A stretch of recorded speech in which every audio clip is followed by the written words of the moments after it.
Marvel's Spider-Man: The City That Never Sleeps is a trilogy of DLC episodes released in October 2018 following the original release of the base game. It was not exactly a sequel to the game, that is still on the way, but rather more of an epilogue to the game's events on how New York moved on from Dr. Octopus, Mr. Negative, and the Devil's Breath Contagion. On one hand, it is a part of the game that you had to pay extra for, and on the other hand, it was something more that was given after the game ended up with those few cliffhangers, which I am of course going to rewrite so it fits the average recap review I wrote for the base game. Let's start with the Heist episode, and then move through the Turf Wars episode to the Silver Linings episode. But not in this video, since I got the genius idea to cover all these episodes separately. A month or so after the Devil's Breath incident happened, and Mary Jane managed to figure out that Peter is Spider-Man, they have struck a deal where the secret will stay as a secret if the latter agrees to be an unnamed source for the former's journalistic career.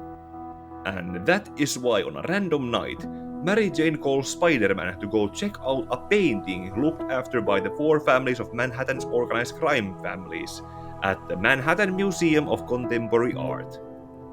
Spider-Man arrives at the museum where the painting is shown at and finds made men of the Mafia trying to break in, which then leaves him the excuse to go do superhero stuff by leaving them for his work wife to come pick up.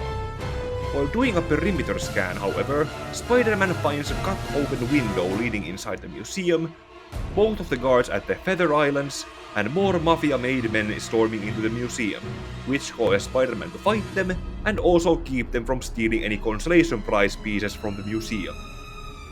Between the waves of those mobsters, Spider-Man then comes across one of his past mistakes. You look good. Been working out? Oh, Always. I mean, you know, a little. So, you swinging solo now? We're back with your ex. It's a lot of questions. What ex? He's still I'm married. just curious. Yeah, I hear that's bad for cats. How about you tell me why you're really here? I was just waiting for the right moment. Look behind you.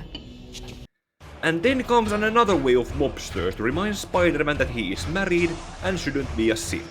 While telling himself that, Black Cat takes the sought-out painting, breaks it, and reveals a USB drive hidden inside before escaping behind the reinforced safety glass. And of course the acting mayor J. Jonah Jameson takes another chance he can to make the entire situation be Spider-Man's fault in a public address, because that is all modern writers outside of the comics know how he should act. As you've probably heard, Spider-Man stopped the crime boss Hammerhead's thugs from robbing the Museum of Contemporary Art. Good for him, right? Wrong! They nearly demolished the place and everything in it! They were Yes, shooting that is what rocket they launchers were doing. Indoors! See, even if you assume good intentions, which I do not, this is the problem with Spider-Man.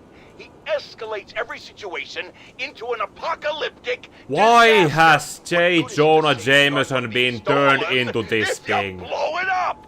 Now, I realize J. this Jonah is Jameson was pretentious better than navel-gazing this. mod don't like, Let's take a moment and of I silence do to not like commemorate that man is trashing our public that J. spaces. Jonah Jameson actually who used to have journalistic integrity and didn't just decide to blame Spider-Man because it's convenient to blame Spider-Man for this thing. Spider-Man reports what happened back to Mary Jane like a good narc, and while she does investigative journalism, Spider-Man comes across an elderly police detective who claims to have worked on the case of Walter Hardy, the original Black Cat back in the day. Detective Maggie McGurry lets Spider-Man know that he might have figured out a way to track down what the original Black Cat stole 20 years ago. Since the elderly detective is supposedly retiring soon, Spider-Man agrees to help him out in looking for the loot by...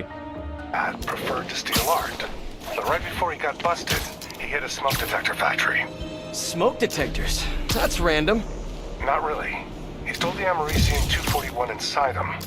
We thought he had a buyer for the radioisotopes, but I was watching a movie the other night and saw something that gave me an idea. What if he tagged the paintings he stole with those isotopes in order to help him find them once he got out? What movie were you watching? Wait, don't tell me. Spoilers. So I was thinking, if we I would like to know what movie that was, if it's an actual movie, and not something they made up for this story. I'll call you if I find anything. While agreeing to be on a lookout for that hidden loot, Spider-Man comes across a mafia shootout which introduces to the gameplay these minigun-carrying brutes that... I remember how much I fucking hate these things. Need 2 focus meters to deal with those big machine gun turrets. Unfortunately, they do so much damage that while you're trying to get the focus meter up, you end up losing health. And then while you're trying to get your regain health, you lose the focus that you're supposed to use to deal with these fucking guys. This is such a developer oversight that fucking hell this is something they should have patched. They can again something, anything, any other alternative to deal with those heavy machine gun thugs. Because there's no way I can get focused that fucking fast without losing health or dying. It grows slowly, very slowly, but eventually the focus meter will fill up and I can defeat that one. But seriously, why is there only one way to deal with those? Why can't you just pull the damn gun off their hands? Or punch enough times to... Did I get everyone? Holy shit, it worked!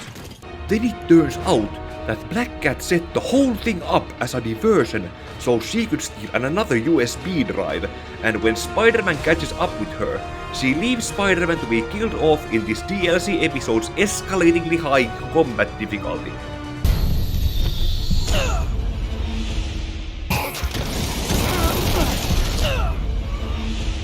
Why do those things exist? After respawning and surviving through that part, Spider-Man catches up with the Black Cat, who was just watching all that happen and... They'll kill my son. That news causes Spider-Man to recall back to the mistakes that he made in the past before becoming an honest man, and something else he might have unknowingly left behind. Not wanting to let his work wife know about this yet, Peter mentions about Black Cat having a kidnapped son to marry Jane, who then immediately jumps into the conclusions that the kid might be Peter's. Peter dodges the possibility, and instead focuses on hunting down Black Cat, knowing that rescuing her son from being used to blackmail her is the responsible thing to do. Mary Jane then tells Spider-Man that the USB drives that the Black Cat has been stealing include collected revenge porn of all the 4 crime families, which they all copied to be available to blackmail each other like in that group of twist villains in that second Vares movie.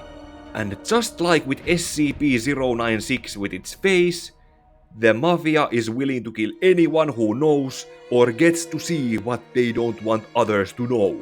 When Spider-Man catches up with Black Cat, she does a thing that causes his web shooters to error and cause him to midnight run after her through the local flea market and the subway. Until he finally manages to catch up with the Black Cat, Spider-Man manages to get through to her that he knows/knew her, and he can help her in rescuing her kidnapped son from the kidnappers, aka from Hammerhead, who is fighting to take over the power vacuum left after the Kingpin's arrest and Mr. Negative's rise and fall. Black Cat agrees to accept Spider-Man's help in her own way, and after sealing that deal with her, Spider-Man knows that he has to call Yuri to remind himself, who just recently offered him a real bed to sleep in. While calling his work wife, Spider-Man also mentions Detective McKay, working on his last case, and Yuri lets him know that no such detective works in the NYPD, and that his description matches the supposedly late Walter Hardy. Spider-Man thanks his lucky stars that he called Yuri, who stages a sting operation to the last few places Spider-Man has not found Walter Hardy's stolen loot, so that Detective McKay will only get credited for finding the loot, but not claim it. Happy to have been rescued from being had by his work wife, Spider-Man celebrates by eating a pizza while Mary Jane is Metal Gearing near a storage company connected to Hammerhead. She doesn't find any kidnapped children, but instead printed out fake money and a shipping manifest, which could help Spider-Man locate Black Cat's son. After Spider-Man has eaten his pizza, Black Cat calls him about finding something in the office above a bar, where the game has another stealth section that leads to another fighting gauntlet. Yes! Now I can go finish that!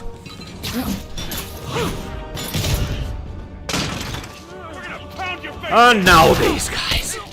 And while that was happening, Black Cat broke into that office to find what she needed before trying to seduce Spider-Man with some bubbly beverages, while behaving too relaxed to come across like a hysterical mother worried for her endangered child. But our web-slinger remembers that he is a married man. Then Mary Jane calls Spider-Man about the shipping manifest she found while Metal Gearing, and how it mentions a vault held at the docks. Spider-Man and Black Cat head to the docks, and here the game mixes the stealth mechanic by having the player clear Hammerhead's men together with Black Cat without being seen. After that is done, Black Cat goes to find her son, while Spider-Man stays behind to secure the perimeter, and discovers that when Silver Sable left New York in the main campaign, she ended up pulling a Joe Biden when pulling the US troops from Afghanistan. So now Spider-Man has to fight Hammerhead's men, not just the minigun brutes, but more ghouls who now have Sable's red energy ray guns and bazookas. Oh, wow, how did the dodging become this? Oh. I know that Spider-Man usually holds back his strength when fighting people, but the way how these people can take damage this much, he should not be holding this much back. Like 1 or 2 punches, they should be enough to take at least take one of them down. Another Sable APC. Wondered where all those went. Knowing how strong Spider-Man is, this many punches to the looks should be sent them to an early retirement from being a hired gun. Hey, guy, no, not those. I fucking hate those miniguns! And after surviving through all that, Spider-Man follows up on where Black Cat has gone, and ends up getting locked inside Hammerhead's vault. There Spider-Man learns that Black Cat had lied to him throughout this entire DLC episode about having a son, and shamelessly admits to having been the textbook example of a fucking bitch, while having fooled Spider-Man into helping her get her hands onto the Mafia's revenge board. Karma then turns out to be an even bigger bitch after she leaves, and Hammerhead's men who come to check on the vault let Spider-Man overhear that the drives Black Cat stole have trackers, and that her apartment is booby-trapped. Freed from the vault, Spider-Man rushes after Black Cat with the hopes to save her life and have her arrested alive, but then arrives to her apartment just in time to see koko heelapaska räjähtävän 1000 päreiksi.